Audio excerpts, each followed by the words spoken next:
Começamos com uma repentina invasão a Tóquio, onde vários estranhos cavaleiros romanos surgem liderando vários monstros na invasão, mas em meio ao caos, conhecemos Itami Ouji de 33 anos, que por mais que esteja distraído, rapidamente nota que algo está errado. Sem hesitar, ele decide correr até a rua para ajudar as pessoas, ou melhor, impedir que o problema causasse o cancelamento do evento.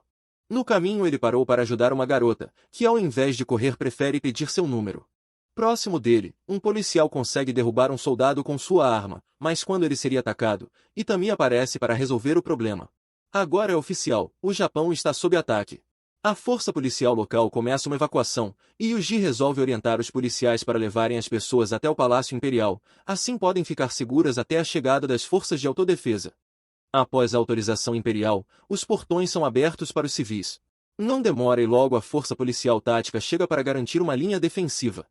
Próximo ao portal, um comandante dos soldados fica contente em reconhecer um local semelhante ao seu mundo, mesmo assim o caos ainda se espalha como fogo. De volta a Itami, ele assume o comando das forças policiais, eles devem ter visto o cartão de protagonista dele. Em seguida, uma cena que lembra o filme The War. Um helicóptero Cobra aparece para retomar o espaço aéreo, eliminando os Wyvers que voavam pelo céu. Já no chão a infantaria distribui balas como cortesia. Infelizmente para eles, seus escudos e armaduras não resistem à democracia e liberdade. Após o fim de tudo, Itami encontra uma garotinha que estava sozinha e a leva até seus pais. Alguns dias se passam, e uma cerimônia é criada para homenagear o herói de Giza, que graças à sua rápida decisão, salvou inúmeras vidas.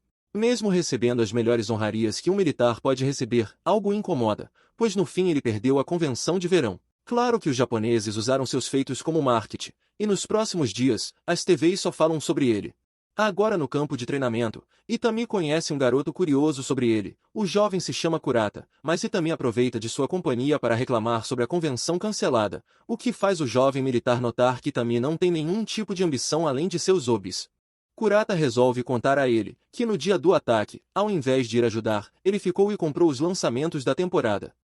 Itami então resolve aceitá-lo como amigo. Mais tarde naquele dia, a tropa local recebe novos uniformes, o que levanta a dúvida na mente de Itami sobre o motivo de novos trajes, mas algo que ele temia acontece. O Ministério de Defesa japonês anuncia em rede mundial a iniciativa de enviar tropas para explorar e levar democracia ao novo mundo, que batizaram de Área Especial. 3 meses após o ataque, a primeira divisão se prepara para entrar no portão, enquanto o novo ministro da Defesa faz um discurso motivacional e político, mas a atenção de Itami se vira para uma garotinha familiar. Após a ordem do general, a marcha para o novo mundo começa. Mas durante o percurso de dobra dimensional, as forças percorrem um caminho sobre uma densa escuridão. Kurata então aproveita o momento de silêncio e pergunta a Itami se ele acha que pode encontrar garotas gatos nesse novo mundo. Ele confirma, pois tudo agora é possível. Dentro do novo mundo, o Senado Imperial debate sobre a desastrosa campanha realizada no novo mundo, algo que custou para o Império 60% de toda a sua força militar. O Marquês Cazel lucidamente questiona o imperador sobre como o Império se moverá para resolver o problema, pois agora, os reinos vizinhos podem atacar o Império enfraquecido, mas o imperador Molt está confiante, e faz um forte discurso dizendo que não importa o perigo, o imperador, o Senado e o povo se unirão sempre que algo ameaçar o reino.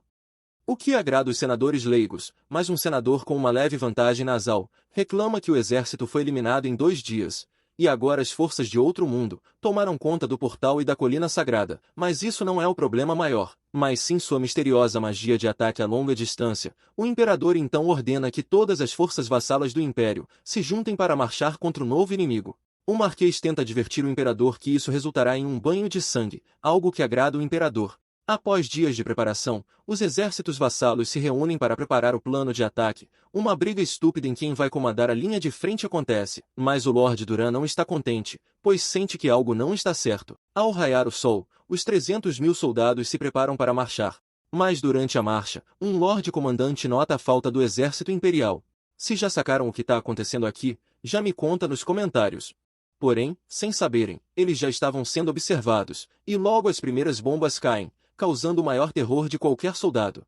Assim que o Lord Duran chega com suas forças, percebe que mais de 10.000 homens morreram nos primeiros minutos de ataque. Nem mesmo sua força aérea conseguiu atravessar as linhas de defesa do inimigo, o que resultou em milhares de baixas. Agora os sobreviventes são obrigados a recuarem, e agora seus comandantes se tornam apenas 4.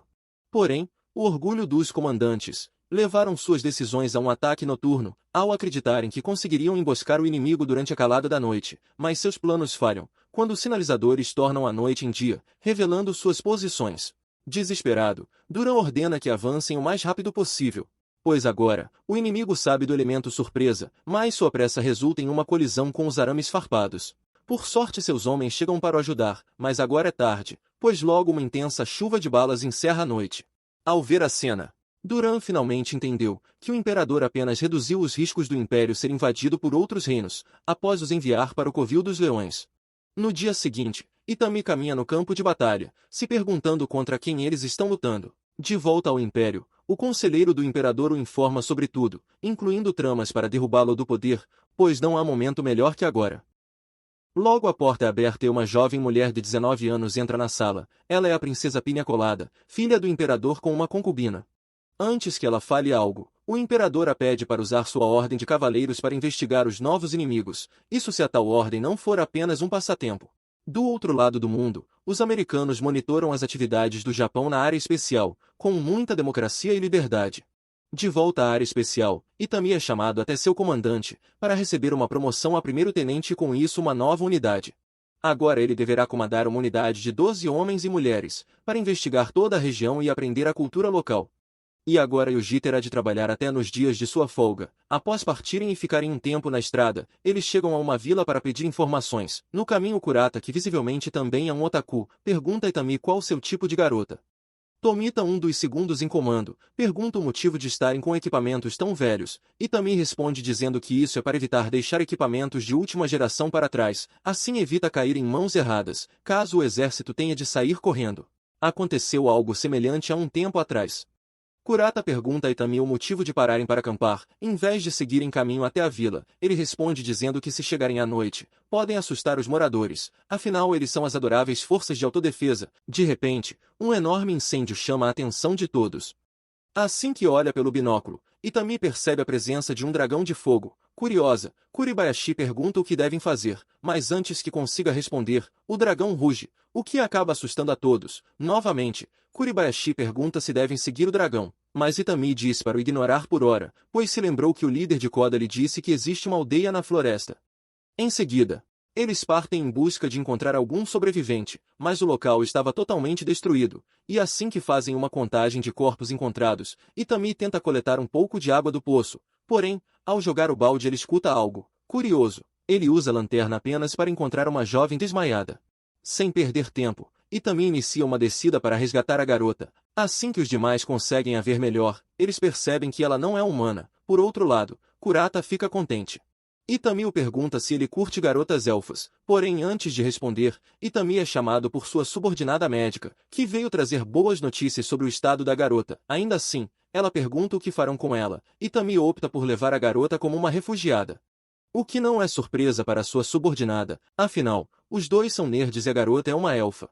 O terceiro esquadrão então retorna para a vila de Koda, mas no caminho Kurata se preocupa em cruzar o caminho com um dragão antes de conhecer uma garota com orelhas de gato. Agora na vila, Itami se comunica com o chefe da vila para avisar sobre o dragão, e pergunta se eles podem aceitar a garota elfa.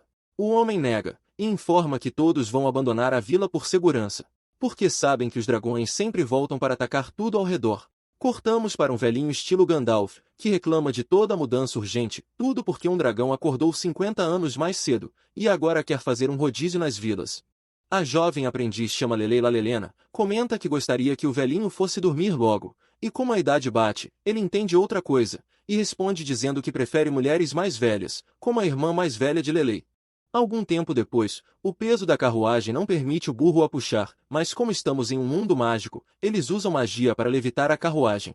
Agora na saída da vila, uma carroça capota e o grupo de Itami vão ao socorro. Isso chama a atenção da aspirante à maga, que logo vai ver mais de perto os estranhos soldados.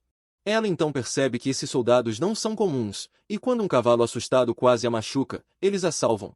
Já Kurata pergunta a Itami até quando irão fazer o papel dos lords, e ficarem assumindo a responsabilidade de cuidar deles. Em resposta, Itami lhe diz que nenhum lorde sobreviveu após a batalha nas colinas. Em algum lugar próximo da vila de Koda, alguns desertores e bandidos se reúnem próximos a uma fogueira, enquanto planejam atacar os refugiados de Koda. No entanto, seus planos são destruídos, quando a semideusa da morte e da guerra surge. Essa era Rory Mercury, que com muita maestria, começa a eliminar todos os bandidos sobre o luar com extrema facilidade. No dia seguinte, o terceiro esquadrão acompanha os refugiados a 2 por hora, mas novamente outra carroça tomba. E para evitar mais problemas, Itami opta por queimar a carruagem, para assim conseguirem progredir. Ao ver a cena, Kurokawa pergunta o motivo de não pedirem mais veículos da base. Em resposta, Itami diz que ajudar os locais pode ser benéfico. Mas o inimigo pode atacar novamente se trouxerem mais unidades na vanguarda, e isso só resultaria em mais batalha e mais vidas perdidas. De repente, Kurata avista algo à frente. E assim que Itami usa o binóculo, ele vê uma mole gótica, que ativa a curiosidade de Kurata. Como se estivesse em um desfile de moda, a misteriosa garota se aproxima, os refugiados correm até ela rezar, e contam o que aconteceu até o momento, mas assim que ela olha Itami, ela sente curiosidade de descobrir mais sobre eles. Ela então diz que deseja subir a bordo, e sem perder tempo, ela sobe para descobrir a sensação, deixando um Kurata só na curiosidade. Algum tempo depois de tudo, eles chegam à colina Roche, mas assim que olha pela janela, Itami nota o grande dragão de fogo, que começa a assar os refugiados. Sem perder tempo, o terceiro esquadrão entra em combate contra o dragão. Mas Itami nota que suas armas comuns não causam dano no dragão. Mas logo a elfa desperta e com um gesto explica onde devem atacar. Itami ordena para dispararem no olho do dragão, que logo fica quase imóvel. Katsumoto dispara um launcher, que com a ajuda de Rory consegue acertar o dragão. Assim que a fumaça baixa, todos notam a perda do braço do dragão.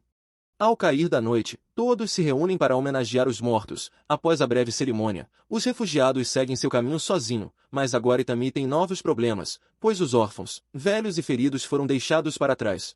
Bom, Itami resolve levar todos até a base de Anos. Em meio à floresta, um elfo corre estilo ninja, enquanto salta até sua casa. Ele se aproxima de sua filha Tuka, e a manda correr. Assim que notam o dragão, alguns elfos até tentam, mas não tinham nenhuma chance contra um dragão. E assim tivemos um rápido resumo do ataque. Assustada, Tuka acorda nervosa, mas Itami a tranquiliza, dizendo que já estão chegando. Cortamos para uma taberna, onde uma garçonete conta a história sobre os homens de verde, que bravamente chutaram a bunda do dragão de fogo. Hamilton, uma subordinada de Pina, conta os rumores sobre mercenários de verde que conseguiram espantar o grande dragão. Ao ouvir a conversa, a garçonete confirma a história, e com um bom incentivo, ela conta detalhadamente tudo. Agora em Anos, o coitado do Prota toma uma bela bronca de seu comandante, por trazer locais até a base. Já os nativos, ficam encantados com tudo ao seu redor. No gabinete do comandante de divisão, o tenente Yanagida descreve todo o relatório das unidades de investigação, tendo como maior dificuldade a comunicação da língua local, mas informa que Itami trouxe alguns refugiados e com isso eles podem progredir diplomaticamente. O comandante aceita a ideia, e agora Itami recebe a responsabilidade de cuidar dos novos moradores da colina. Ele então designa sua tropa para postos distintos. Já o tenente Yana chama o Prota para conversar. Ele pergunta a Itami se ele fez de propósito, afinal após a luta contra o dragão, ele cortou a comunicação com a base. O que deixa claro que ele não queria receber ordens para abandonar os refugiados. Ao mesmo tempo, os membros da terceira divisão preparam o acampamento dos locais, mas Tuka age estranhamente. De volta aos oficiais, Yana comenta tudo o que acontece nos bastidores da política, e a grande preocupação do Japão em controlar o acesso a um mundo sem poluição e repleto de recursos inexplorados, pois no fim, isso pode reformular toda a economia mundial e até pior. Ele pergunta a Itami se vale a pena ter o mundo inteiro como inimigo, por causa da área especial. Itami o responde com uma pergunta, dizendo, e se valer, mas pergunta o que isso tudo tem a ver com ele. Yana responde dizendo que ele criou uma boa relação com os locais, e por isso, em breve ele receberá uma grande permissão para agir como preferir. No dia seguinte, uma entrevista é feita com todos os refugiados. Após isso, Lelei vai assistir à construção dos novos dormitórios que eles ganharão. Assim que chega o almoço, Lelei percebe a necessidade de aprender os costumes e a linguagem japonesa. Voltamos ao mundo, onde o presidente chinês Deixou Dong articula um plano para enviar metade da China para a área especial. Ainda no mundo normal, alguns repórteres causam dor de cabeça enquanto investigam rumores de mortes na área especial. De volta a Anos, as garotas relaxam nas casas de banho. E Roy fica contente por finalmente tomar um banho digno novamente, diferente das outras duas, que nunca entraram em uma banheira. Papo vem, papo vai, e Lelei revela o que aprendeu até o momento. com suas pesquisas sobre o misterioso exército de Verde e o vasto mundo além do portal. Ao mesmo tempo, em uma capela, Pina reencontra o Lord Duran, que conseguiu sobreviver em partes. Ele então conta toda a história, e revela os planos do Imperador, de enviar os exércitos aliados para serem destruídos. Pina tenta argumentar, mas ele a manda ir pessoalmente até Anos para ver com os próprios olhos. Voltamos à base avançada, onde Itami se diverte após ver que disponibilizaram internet na área especial. Mas sua diversão dura pouco, quando suas subordinadas o chamam para relatar a situação de Tuca, e falando na garota, ela conversa com Roy sobre como vão fazer, se não conseguirem dinheiro para viver, pois teme que no fim, tenham que virar do job. E antes que Roy fale algo, Lele as leva até um campo de batalha, onde ela revela que os japoneses disseram que não ligam para as escamas, então elas podem coletar todas as escamas para revenda, assim elas poderiam ter dinheiro para viverem sem precisar virarem do job. Após coletarem o que conseguiram, as garotas se preparam para ir até Itálica vender as escamas. Claro que toda a responsabilidade sobrou para nosso protagonista. Horas depois, o grupo segue a longa estrada de Tessália até a cidade de Itálica, mas no caminho, Touka fica sem graça assim que olha Itami. Já Rory nota isso e decide provocar a jovem elfa. De repente, Kurata alerta a todos sobre o avistamento de fumaça à frente. Ciente dos riscos após o incidente com o dragão, Itami informa ao comboio para ficarem em alerta máximo, mas Rory lhe diz que sente o cheiro de sangue à frente. Ao mesmo tempo na cidade, Pina, jovem princesa do Império, comanda bravamente suas forças para a defesa da cidade. Por sorte, a primeira onda logo recua, dando espaço para que suas forças se recomponham. Ainda assim, Hamilton, uma de suas subordinadas, a questiona do porquê estão enfrentando bandidos. Em resposta, Pina a diz que não tem escolha, pois souberam que a cidade estava sendo invadida, e como pensou que eram soldados do outro mundo, ela decidiu vir ajudar, mas agora descobriu que são o que restou das legiões imperiais, após a noite de democracia e liberdade. Ela então diz a todos para resistirem mais um pouco, pois em 3 dias, suas forças chegarão para ajudar todos. Agora na mansão, Pina sabe bem que caso a cidade caia, todos estarão em grande perigo. Ainda assim, ela se retira para seus aposentos, onde pensa sobre o que fazer para segurar o ataque por mais 3 dias. Ela sabe bem que desde criança, seu sonho era criar uma força militar composta apenas pelas mulheres da corte, e graças a todo o seu esforço, há 7 anos atrás a Ordem dos Cavaleiros da Rosa foi finalmente aceita pelo Imperador. No entanto, a Ordem foi transformada em comitiva de honras, mas Grey, que desde o começo sempre apoia a princesa, diz a ela que um dia chegará a hora delas mostrarem seu valor. E agora, Pina sabe que esse dia finalmente chegou.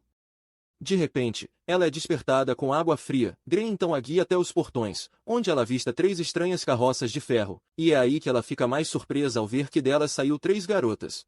Uma elfa fada, uma maga nobre e a semideusa da morte e do caos. Rory Mercury, nervosa. Pina pensa em manter os portões fechados, mas ela sabe bem que Rory é alguém capaz de colocar toda a cidade abaixo facilmente. Diante disso, ela decide não parecer rude diante de Rory e abre os portões. No entanto, sua tentativa de ser boa resulta em Itami desacordado. Em seguida, Touka a repreende por ser tão descuidada com a porta. Por sorte, Itami logo se levanta assim que Rory o provoca, mas a preocupação de seus companheiros forçam a Itami a responder no rádio que está tudo bem. Ele então pergunta o que aconteceu. Mas quando todos olham para Pina sem graça, Ami tenta repreender a todos. Em seguida, ela guia todos até a mansão, onde explica que o Império enviou nobres de todos os cantos para liderar o exército além do portal, mas quando ninguém voltou de lá, muitos ducados estão sofrendo disputas de poder por seus herdeiros. E Itálica não é diferente. Mas as coisas ficaram piores quando desertores resolveram criar um exército de bandidos para atacar as cidades.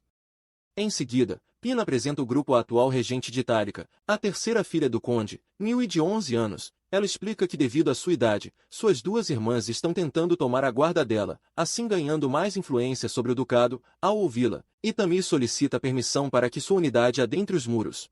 E assim que entram, Ami questiona Pina se é sábio deixar o mesmo grupo que derrotou o grande dragão entrar nos muros da cidade. Em resposta, Pina a diz que não tem escolha, pois além da força deles, Rory faz parte dessa comitiva. Ao mesmo tempo, Itami informa ao QG que irá demorar para voltar devido a um conflito em Itálica. Horas depois, a terceira divisão avista 3 batedores no horizonte. O sargento diz que está preocupado com a situação atual. Em resposta, Itami lhe diz que sabe bem disso, e entende seu ponto. Afinal, eles ficaram responsáveis por proteger o portão sul que já caiu. Então são eles 12 contra um exército de desertores. Ainda assim, Itami diz a eles para se livrarem das braseiras.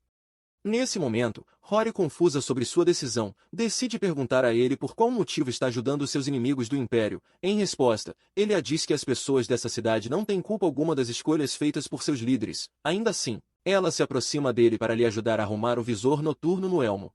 Porém, Rory lhe diz que mentira e decepção prejudicam a alma. Contente, Itami a diz que quer mostrar à princesa que é melhor serem aliados do que inimigos. Ao ouvi-lo, Rory entende errado, o que a deixa ansiosa para se unir a ele, para que juntos aterrorizem a alma da princesa. 4 horas depois, uma nova onda de ataque inicia no Portão Leste, e diferente do esperado, as tropas de rebeldes fazem um ataque surpresa ao que sobrou das forças de Itálica. No entanto, ao ver o caos da batalha, Pina logo nota que os desertores estão apenas lutando por diversão, mas tudo só piora assim que eles invadem o portão, e mostram vários aldeões que não tiveram a menor chance. Nervosa, Pina pensa em pedir ajuda aos Homens de Verde, mas assim que lembra que os jogou para defender um portão já caído, ela pensa que eles nunca virão a seu socorro. Ao mesmo tempo no portão, as divisões recebem a informação que a terceira divisão de reconhecimento de Itami está com problemas novamente. Rapidamente, a divisão Valkyria parte para Itálica para muita diplomacia entre mundos. De volta à batalha, o principal comandante de Pina cai em batalha. Sem hesitar, o líder dos bandidos ordena que avancem com tudo sobre eles. Por outro lado, Rory começa a agir de forma bem questionável. Isso deixa todos sem graça. Por sorte, Lele explica que Rory é uma fragmentação da deusa da morte e da guerra nesse mundo, então seu corpo é um catalisador de almas, e quando eles caem em batalha, suas almas passam por ela muito rápido, a deixando dessa forma. Surpreso, ele a pergunta o que devem fazer. Em resposta, Lele lhe diz para deixar ela ir para a batalha. Nesse momento, Rory se levanta e corre em direção à batalha. Ao vê-la partir, Itami junto a mais 3 soldados partem atrás dela. Ao mesmo tempo, a divisão Valkyrie informa no rádio que já estão próximos da cidade. O comandante então ordena a todas as unidades para se colocarem em posição de batalha.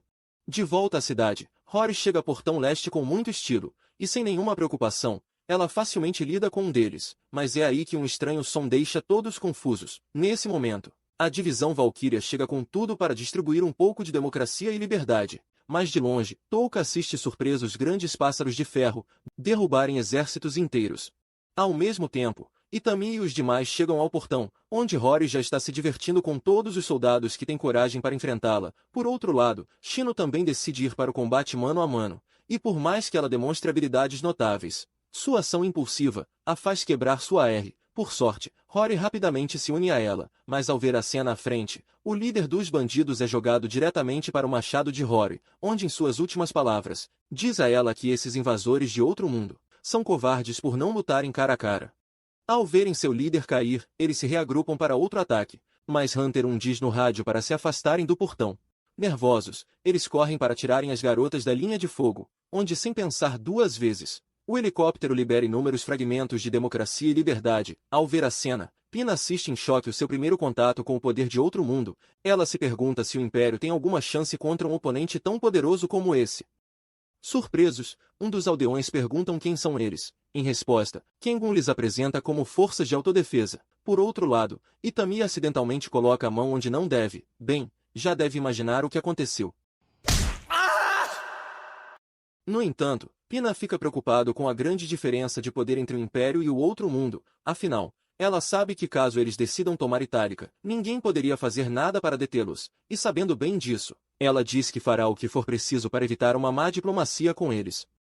Horas depois, uma audiência é feita, onde Ami solicita que os prisioneiros de guerra sejam deixados sob custódia de Itálica. Em resposta, Lele, que está sendo intérprete, traduz a fala do comandante, onde eles aceitam os termos. Contanto que os prisioneiros sejam tratados de forma humanitária. Confusa, ela pergunta o que isso quer dizer. Em resposta, Lele explica que é um protocolo civilizado que garante os direitos básicos de todos. Por sorte, Pina decide aceitar o pedido, restando apenas a retirada militar e o tratado de paz, os quais o comandante concorda sem problemas.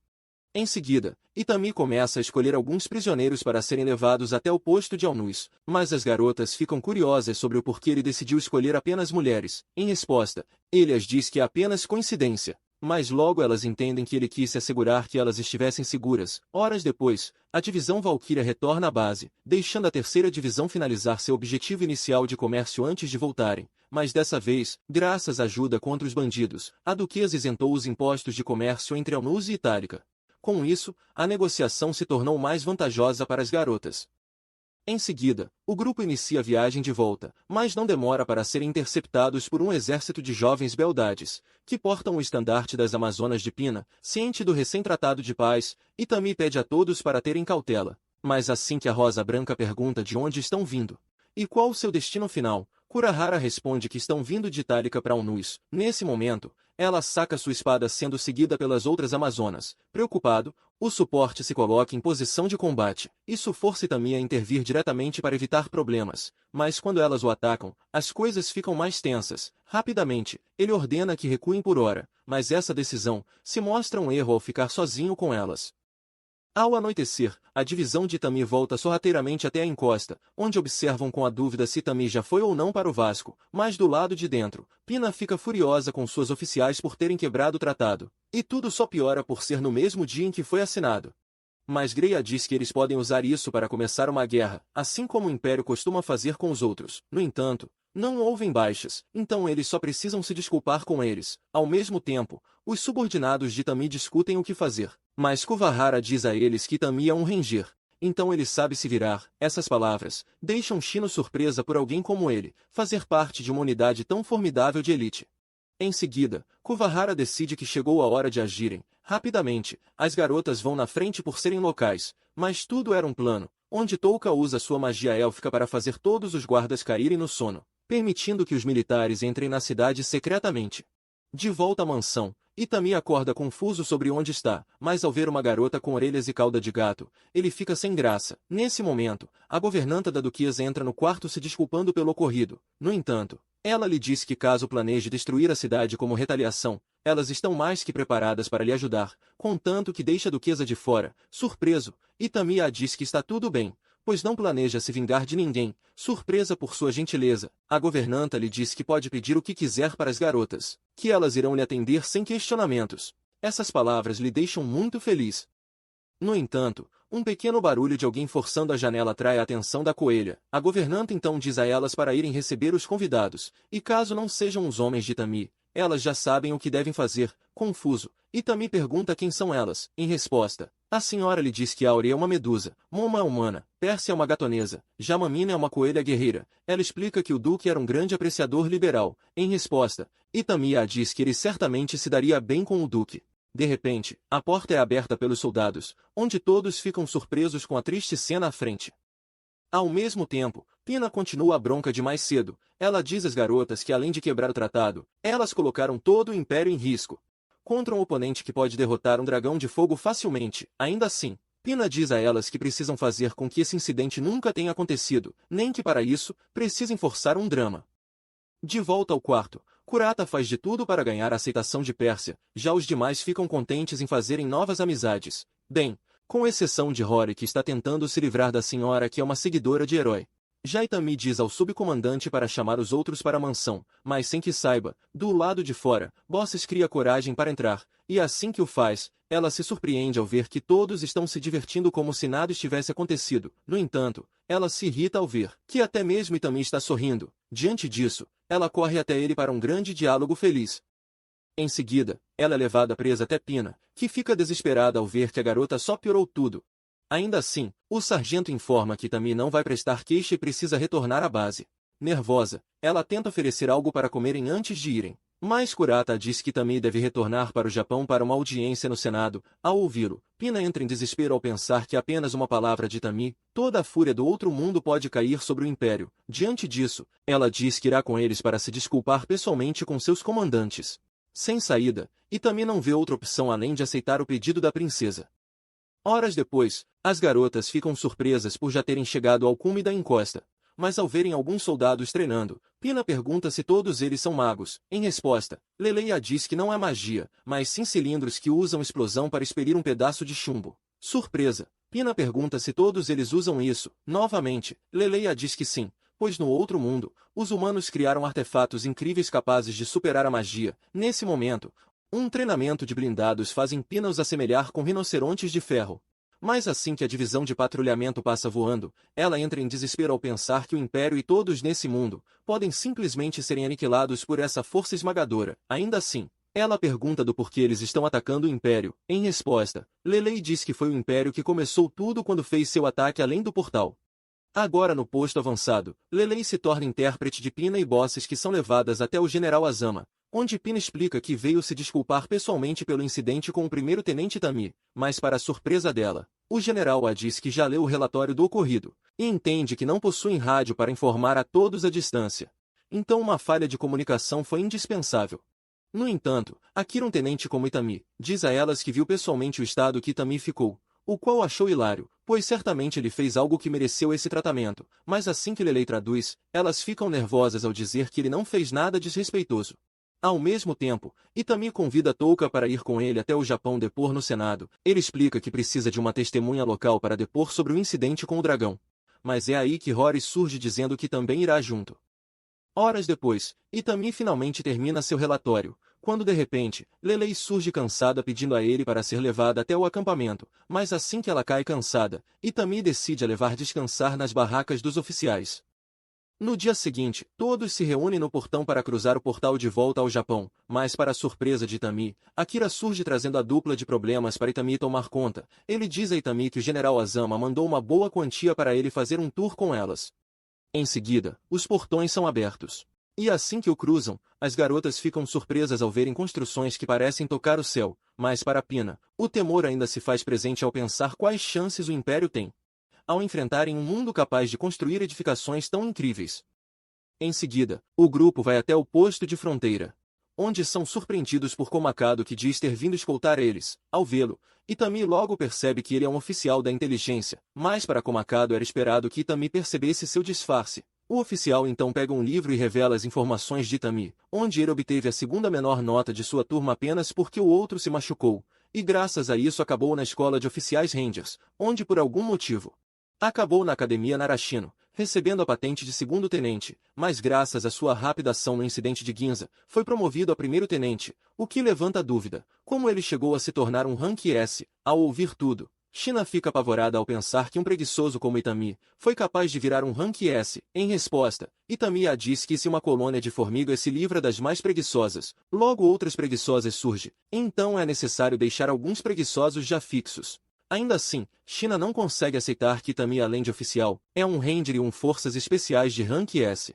Em seguida, o grupo segue rumo até um alfaiate comprar roupas para as garotas, mas Rory e Lelei decidem ficar com suas originais, já Itami decide enviar a conta para o governo pagar. Por outro lado, as nobres garotas não podem seguir adiante com as demais, pois elas não estão formalmente no país. No entanto, elas são levadas até o secretário de Relações Exteriores para tratarem da diplomacia entre os mundos. Ao mesmo tempo, é dado início ao julgamento parlamentar do incidente com o dragão. Esse evento inédito atrai os olhares de todos os países do mundo, e como esperado, Mizuki dá início ao debate acusando as forças de autodefesa de negligência no outro mundo, pois em sua visão, eles tinham o trabalho de proteger aqueles que buscam asilo, mas por algum motivo deixaram 150 deles perecerem para um dragão de rank A. Nesse momento, Itami, como sendo o oficial responsável, é chamado para depor, mas para surpresa de todos, ele fala com toda a tranquilidade que o dragão era forte o bastante para enfrentar sem baixas.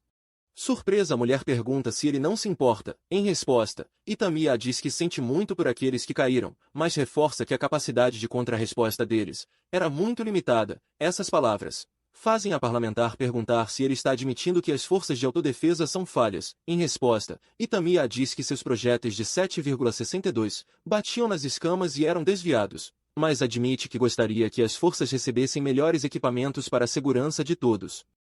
Nesse momento, o advogado revela que os laudos federais constataram que as escamas eram mais resistentes que o metal tungstênio, e graças à sua capacidade de voar e expelir chamas que passavam dos 1000 graus, o dragão era basicamente um tanque voador. Então pedir que não houvesse nenhuma baixa seria algo estúpido, visto que o comboio não possuía nada além de jipes com cobertura de pano e armamentos básicos. Sem mais saída, a parlamentar chama a primeira testemunha, Lelei Lerena. A mulher pergunta se sua estadia no acampamento de refugiados no outro mundo ocorreu alguma inconveniência. Em resposta, Lelei a surpreende ao dizer que não entendeu o que ela quis dizer com inconveniência, se nem tudo o que ela disser será conveniente ao Senado. Surpresa, a mulher decide mudar seu tom, e pergunta se ela está recebendo o básico para viver. Em resposta, Lelei diz que todos estão tendo suas necessidades básicas supridas, muito além do que já tiveram antes. Ainda assim, ela pergunta à jovem maga se considera as ações de Itami e sua unidade responsáveis pelas perdas para o dragão. Em resposta, Lelei diz que não. Em seguida, Touka é chamada, mas assim que ela se apresenta como uma elfa fada, a mulher lhe questiona se suas orelhas são reais. Em resposta, Touka puxa seu cabelo para que ela veja melhor. Esse gesto deixa todos que acompanham a conferência surpresos. Ainda assim, a mulher volta a perguntar o que ela acha sobre o incidente, mas Touka diz que não sabe o que dizer, pois passou 90% do tempo inconsciente. Sem saída, a mulher decide apelar para a jovem garota com vestes preta. Mas Rory apenas diz seu nome. A mulher então diz que, pelo que parece, ela perdeu alguém muito importante por causa de suas roupas, então ela gostaria de saber sobre sua opinião em relação aos militares.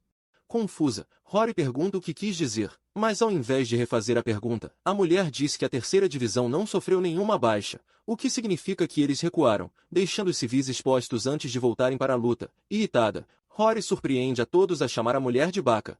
Surpresa, a mulher mal consegue processar que ela fala o japonês perfeito, pois Rory decide contar tudo. Ela revela que assim que o dragão surgiu, Itami e seus soldados fizeram tudo o que puderam de imediato, garantindo tempo para que as pessoas fugissem a uma distância segura. Então qual o problema de um soldado querer ficar vivo? Afinal, se eles não se importassem com suas vidas, quem iria proteger gente do seu tipinho, que passa os dias sentado em uma cadeira só, reclamando?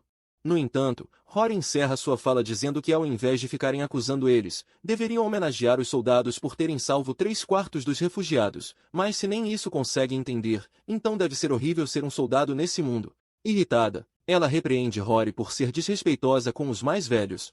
Em resposta, Rory pergunta onde estão esses mais velhos. Irritada, a mulher grita com ela, mas isso só faz com que Rory queira dar uma lição nela. Por sorte, Itami percebe e corre parar ela.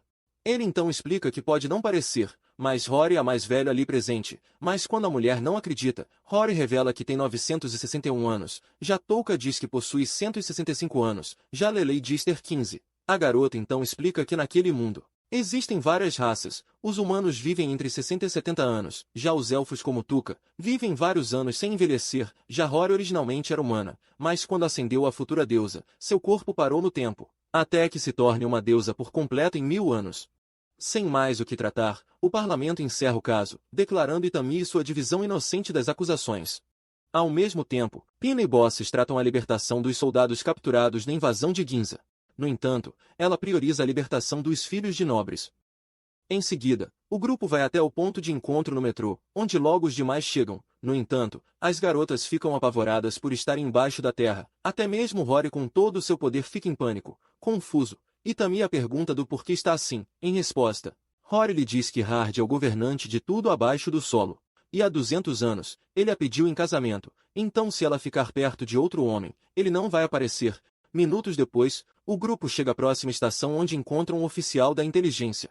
Mas Itami o deixa confuso quando decide sair do metrô antes do ponto final. Por sorte, essa escolha foi certa, pois logo é anunciado que o metrô de Ginza está com problemas. Ciente do que é, Komakado diz que outras inteligências internacionais estão atuando no Japão para conseguirem as garotas. De repente, um bandido tenta pegar o machado de Rory, mas acaba caindo pelo peso. Ao ver a cena, Komakado tenta ser educado e devolver para ela, mas também é atingido pela proteção do artefato. Ciente dos riscos de seguir os protocolos, Itami decide ir para um lugar secreto, a casa de sua questionável ex-esposa.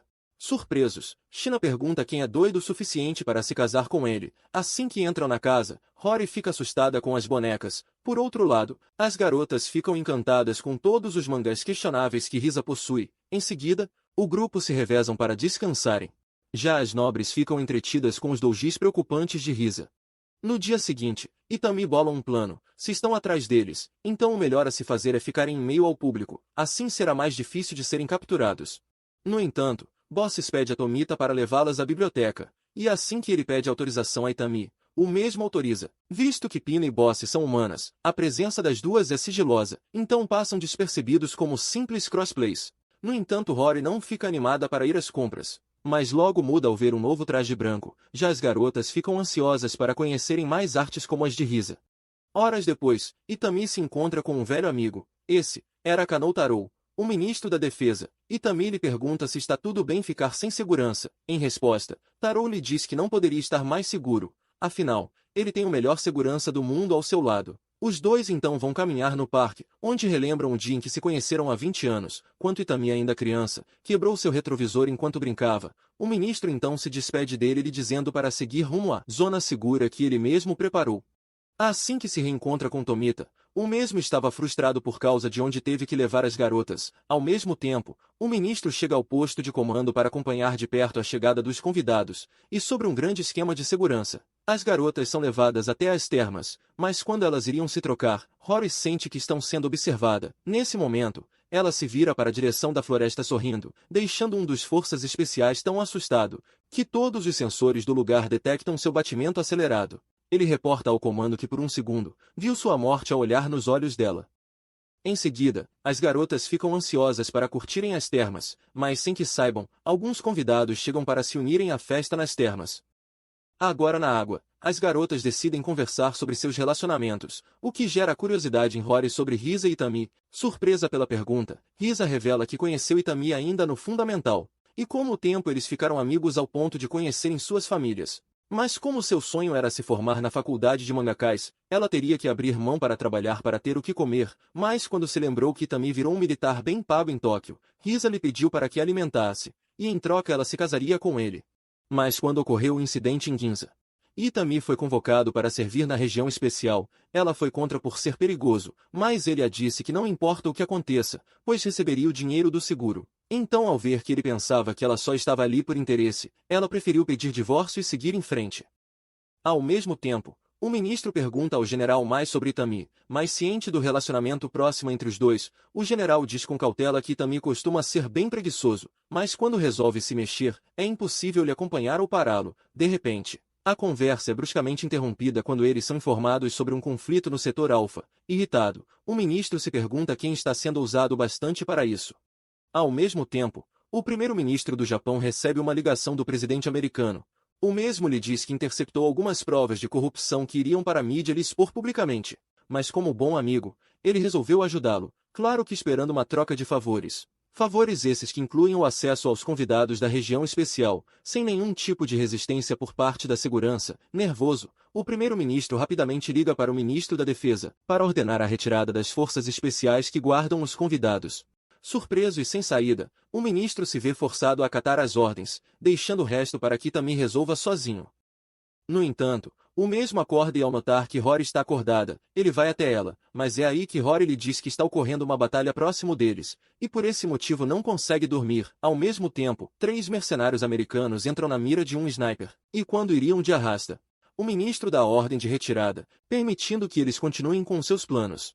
De volta às termas, Itami luta bravamente para resistir ao pedido de Rory, pois quando seu corpo vira um catalisador de almas, ela precisa descarregar toda essa energia de alguma forma. Por sorte, o toque do celular de Itami lhe salva, mas ao ver que tinha uma mensagem do ministro, ele entende que as coisas ficaram feias. Mas do lado de fora, 3 grupos mercenários se encontram na entrada. No entanto, Rory corre com tudo para fora lhes agradecendo pelas oferendas. Sem hesitar, ela parte com tudo para cima deles. Mas quando começa o tiroteio, todas as forças começam a lutar entre si pelo controle do lugar. Nesse momento, Rory inicia seus ataques como se fosse uma bela dança. Mas Rogers, um dos mercenários americanos que foi ferido, informou à central que houve uma confusão, onde seu grupo se deparou com outros 2 grupos internacionais. Além disso, uma dos alvos decidiu entrar na briga. No entanto, os americanos logo notam que são forças chinesas e russas que estão ali, mas a velocidade unidas à grande força de Rory permitem que ela transforme todo o lago em um grande poço de ketchup. Por sorte, a disputa logo termina, mas ao olhar para ela, Itami nota que os projéteis estão sendo expelidos de seu corpo que está se curando. Em seguida, o grupo decide seguir em frente para voltar a Ginza. Mas no caminho, eles se deparam com uma das vans esperando os demais. Rapidamente, o grupo decide render o motorista, e assumem o controle do veículo para irem mais rápido. No entanto, Itami diz que se forem direto, podem cair em mais armadilhas. Essas palavras fazem todos ficarem em dúvida se ele sabe de algo, mas as coisas se complicam quando Shino perde o controle. Ele ameaça se não dizer o que sabe. Por sorte, Pina intervém dizendo que suspeita que existam pessoas contra o tratado, ou eles foram traídos, mas quando Itami permanece calado, o grupo decide ir pegar algo para comer e esfriar a cabeça. Mas assim que voltam para o carro, todos recebem algo para comer, menos Itami. Ao ver a cena, Risa lhe pergunta o que ele fez para ela estar assim, o qual ele diz que não fez nada. Em seguida, Risa bola um plano, onde ela anuncia nos fóruns digitais que as garotas vão estar em Ginza, assim criando uma grande onda de pessoas no lugar, o que dificultaria as ações das forças externas. 5 horas depois, os agentes americanos preparam seu plano para capturar as garotas. Ao mesmo tempo, o grupo pondera em desistir do plano devido à superlotação, mas quando Rory decide sair do carro para fugir do engarrafamento, Itami e os demais se veem forçados a irem atrás dela deixando Risa para trás. No entanto, a garota, de forma triste, pergunta se ele pretende voltar. Em resposta, ele diz que se dependesse dele, ele nem teria ido. Então sim, ele voltará. Bem, quem leu o mangá sabe o que aconteceu. Em seguida, Itami dá ordens claras para Tomita e Shino para atirarem em quem tentar se aproximar delas. Ao mesmo tempo, as principais mídias cobrem o evento repentino, mas entre eles, uma jovem repórter chama a atenção de Shino. Essa era Nanami, sua irmã caçula. Rapidamente, Shino lhe faz um pedido esse que diante de todo mundo, ela expõe tudo o que aconteceu com eles desde a chegada das garotas no Japão. Diante disso, Komakado reaparece dizendo aos agentes da CIA que mesmo com o acordo firmado com o ministro que renunciou, eles não são capazes de identificar quem é da CIA ou quem é de outro país, então por segurança, todos devem ser detidos. Ao mesmo tempo, o presidente fica furioso por ter perdido todos os seus agentes. Por outro lado, o presidente da Rússia os parabeniza pela jogada, já o chinês ordena que os demais retornem. Nesse momento, o grupo finalmente consegue chegar em segurança nos portões. E é aí que todos ficam surpresos com os milhares de aplausos e palavras gentis que receberam da população. De volta ao portal, Itami é surpreendido por Akira que lhe pergunta como foi suas férias. Já as garotas correm de volta à vila para descansarem e curtirem seus novos presentes. Por outro lado, Pina prepara uma carta implorando ao imperador para buscar a paz com o Japão. Caso contrário, o império encontrará seu fim. 5 meses se passam, e durante esse tempo, milhares de culturas chegaram até Onus, tornando o lugar um pequeno vilarejo de comércios. Mas também, após a visita ao Japão, Pina assume pessoalmente o dever de mediar a paz entre o império e o outro mundo. Então ela deu início a negociações secretas, e para isso, Sugawara do Ministério das Relações Exteriores chega à capital imperial. Ao mesmo tempo, uma misteriosa figura chega nas colinas de Onus. No entanto, ao entardecer, um almoço formal é realizado para conseguirem o apoio de um importante senador imperial. Esse era Cícero Lamartus, um dos nobres mais influentes dentro do Senado. Pina revela que após a perda de suas principais forças na Batalha de Onus, o Império está correndo para reerguer seu exército, mas o resultado das últimas batalhas desde o Portal fizeram que o Senado se dividisse em duas facções, uma a favor da guerra e outra a favor da paz, e esses que querem a paz estão buscando formas de limitar o poder do imperador que foi o responsável por invadir o outro mundo. Em seguida, Pina providencia um encontro entre os dois. Mas quando Sugawara diz ter vindo do Japão, o nobre fica confuso, pois nunca ouviu sobre esse lugar. Em resposta, Sugawara lhe diz que é uma ilha com muitos costumes e tradições únicas. E para mostrar mais sobre seu país, ele traz alguns presentes para o nobre. Surpreso, Cícero lhe pergunta onde fica o Japão. Em resposta, Sugawara lhe diz que fica do outro lado do portal. Surpreso, ele ordena que todos saiam da sala. Em seguida, ele pergunta a Pina o que ela tem na cabeça para trazer o inimigo para dentro dos portões. Mas antes que ela possa dizer algo, Sugawara dá ao velho um papel. Papel esse que contém o nome de vários imperiais que foram capturados durante o ataque a Ginza. Surpreso, o velho mal consegue acreditar que seu neto ainda esteja vivo, mas Sugawara lhe diz que eles pretendem repatriar todos os capturados no Império, contanto que ele lhes ajude a chegarem ao fim da guerra. De volta a Onus, os refugiados transformaram a pequena vila deles em um grande ponto comercial entre os produtos vindos do Japão e os povos deste mundo, e bom, os produtos industrializados e de perfeita produção, logo se tornam apreciados tanto por nobres quanto pelos camponeses. Mas como qualquer ponto de comércio, os aldeões criaram tabernas, e isso se tornou um problema para as forças de autodefesa, visto que os jovens militares e alguns forasteiros não tinham limites com a bebida. Por sorte, Rory sabia que havia problemas, e para os evitar, ela fundou uma rede de patrulheiros para lidar com arruaceiros. No entanto, havia um problema mais sério. Touka tem passado os últimos meses sempre procurando por alguém. Mar então revela que Tuka está se negando a aceitar que seu pai morreu no ataque do Grande Dragão, e por isso precisam ajudá-la. No entanto, Itamiya diz que se for fazer isso, ela deve assumir toda a responsabilidade de ir até o final. Pois Tuka é uma elfa milenar, então as coisas são bem diferentes se comparados com alguém que vive poucos anos. Nesse momento, Rory diz que já viveu 969 anos, e mesmo que parecessem que demoraram, tudo foi em um piscar de olhos, e com o tempo, houveram inúmeros encontros e despedidas de pessoas queridas. Ainda assim, ela pede a ele para aproveitar ao máximo sua vida, pois o tempo pode ser mais rápido que esperamos. Surpreso, Itamiya diz que falando assim, ela não parece uma Shinigami. Em resposta, Rory lhe diz que por controlar a morte, ela também controla a vida, e por isso, ela sabe bem o que está falando. Em seguida, ela muda o assunto pedindo a Itami para ser gentil com ela, quando de repente, uma voz feminina surge lhe repreendendo por trazer uma pequena na taberna.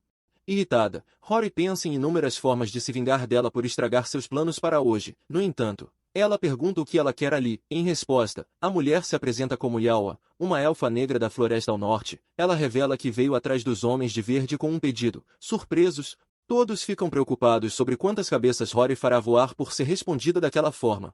Mas para surpresa de todos, ela simplesmente decide entrar no jogo fingindo ser uma garotinha em apuros. Irritada, a elfa ameaça Itami que assim que ela desvia o olhar, faz o que sabe de melhor, sair correndo dos problemas. Em seguida, Rory também vai embora, deixando a Yao para trás, frustrada por 2 clientes saírem sem pagar. Delilah pergunta o que ela quer ali. Em resposta, ela diz que está atrás do Povo Verde com um pedido. No entanto, os locais a dizem que ela mesmo frustrou seus planos, além do fato de ter sido muito rude com suas ações. Ainda assim, ela diz que ouviu que os Homens de Verde são muito nobres e jamais recusam ajudar quem precisa. No entanto, ela revela que trouxe uma recompensa para eles. Surpresos, todos ficam fascinados com o tamanho diamante, que facilmente poderia comprar a melhor das vidas neste mundo, mas quando eles dizem que irão ajudá-la, ela revela que o trabalho é se livrar do grande dragão de fogo. E caso consigam, além do diamante, ela também ficará ao lado do campeão para sempre. Nervosos, todos decidem ir embora deixando Yao e Delilah sozinhas. Sem saída, Yao decide ir até a floresta passar a noite, e assim que dorme, ela tem novos pesadelos com o dia em que o grande dragão de fogo destruiu sua vila. Por sorte, ela é despertada pelo som daqueles que podem ser a esperança para seu povo. Ao vê-los cruzar os céus, Yao fica contente e cheia de esperanças novamente. Ao mesmo tempo, Itami parte com sua unidade sob a missão de enviar suprimentos até o ponto de encontro com Pina, onde está acontecendo a Conferência Secreta de Paz. De volta a Yao, ela corre ansiosa até 3 Homens de Verde, mas assim que ela tenta explicar tudo, eles fazem cara de confusos, pois não sabem falar o idioma local. Ela até tenta conversar com outros, mas o resultado não é diferente com os demais. No entanto, ela se lembra da noite anterior do esquisito que vestia verde. Ele parecia entendê-la perfeitamente. No entanto, com o passar das horas, alguns camponeses passaram a confundir ela com uma do Job, o que resultou em muitos olhos tristes de dor. Por sorte, ela encontra uma loja extremamente diferente das que já viu. Mas assim que vê a garota da noite anterior falando com os Homens de Verde, ela corre até Meia que fica assustada com sua reação, e Yao a pergunta como ela conversa com eles. Em resposta, a jovem raposa diz que todos ali recebem o livro de intérprete para se comunicarem com os japoneses. Surpresa, ela implora a garota para que lhe venda esse livro, mas Meia diz que será demitida se fizer isso. Nesse momento, 2 guardas entram para uma inspeção, mas é aí que eles reconhecem Yao. Acontece que eles receberam inúmeras denúncias de camponeses que choram por seus filhos. Meia então traduz que eles querem falar com ela na base. Rapidamente, Yao os segue feliz, após entender mal a situação. Em seguida, Lelei é chamada para ser a intérprete da interrogação de Yao. Por sorte, Rory conseguiu obter a verdade de alguns denunciantes a tempo, e assim que a informação chegou à base, Yao foi declarada inocente. Ainda assim, ela diz que veio atrás de ajuda para salvar seu povo do grande dragão de fogo. Ciente do perigo, Lelei a leva até o general. No entanto, o general diz que não podem enviar socorro, pois a Floresta ao Norte pertence à província de Elbe, um território que não pertence ao Império. Então caso eles cruzem a fronteira com um exército, a Legião do Norte pode considerar essa ação como um ato de guerra. Nervosa, ela diz que não precisa ser um exército apenas alguns bons guerreiros. Em resposta, o general a diz que não irá mandar bons homens para a morte certa. Desesperada, Yao sente que falhou com seu dever em proteger seu povo.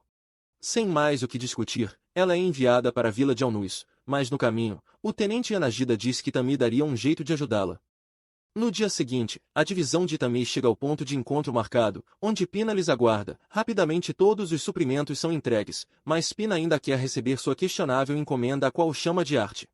De volta à vila, os boatos sobre o pedido de ajuda negado logo se espalham, e tudo só se confirma quando os oficiais vêm para a cidade e discutem na taberna. Diante disso, Delilah diz que precisa melhorar seu japonês, mas o chefe do lugar diz a ela que não se importa com seu outro trabalho de meio período, contanto que seu outro trabalho não lhe faça perder seu restaurante. Caso contrário, ele mesmo irá abrir o bico. No entanto, os oficiais discutem se existe uma possibilidade de fazerem algo, mas um deles diz que da última vez, o Senado fez um show por causa do dragão, então imagina o que eles farão se o exército cruzar uma nova fronteira. e arrumar outro problema interplanetário. Ainda assim, um deles pergunta o que Tami faria na posição deles. Em resposta, o outro diz que Tami só saiu ileso porque foi o herói de Ginza.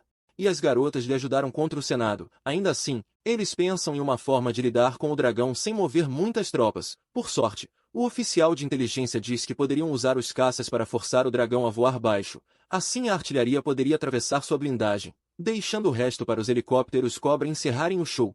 Horas depois, Yao vai até a pousada, mas enquanto caminha, ela pensa sobre o que fazer para conseguir ajuda, e é aí que ao chegar na pousada, ela se lembra que todos falaram um nome em específico, Itami. Ao mesmo tempo, Itami se despede de Pina para retornar à base, o que deixa Hamilton curiosa sobre o porquê Pina está se aproximando dele, mas ao invés de responder, Pina mostra uma revista ocultada no meio de seu manga questionável, onde Bosses colocou todos os registros sobre o grande herói, que além de ter parado o ataque do Império no Japão, foi o mesmo que enfrentou o Dragão de Fogo salvando o povoado de Koda, e salvou Itálica lutando ao lado do Império. E se quiser a continuação, comenta em GAT, inscreva-se e arrebenta o like. Por hora assista ao último vídeo do canal. Até breve meus lendários guerreiros.